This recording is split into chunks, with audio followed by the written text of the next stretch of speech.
باپ اور بیٹے اور روح القدس کے نام میں آمین۔ ہمارے لیے آج کی تلاوت اشعیاء نبی کا صحیفہ، اس کا 2 باب اور اس کی پہلی آیت سے۔ وہ کلمہ جو اشعیاء بن آموس نے یہودا اور یروشلم کی بابت رویا میں پایا۔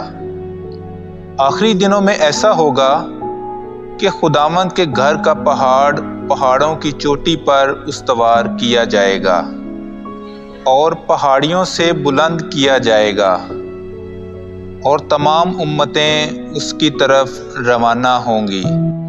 اور بہت سی قومیں آئیں گی اور کہیں گی، آؤ ہم خداوند کے پہاڑ کی طرف یعنی یعقوب کے خدا کے گھر کی طرف چڑھیں، اور وہ اپنی راہیں ہمیں سکھائے گا تو ہم اس کے رستوں میں چلیں گے۔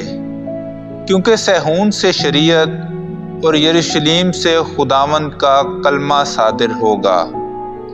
وہ بہت سی قوموں کے درمیان عدالت کرے گا اور بہت سی قوموں کا انفصال کرے گا۔ تو وہ اپنی تلواروں کو توڑ کر پھالیں اور اپنے نیزوں کو درانتیاں بنائیں گی۔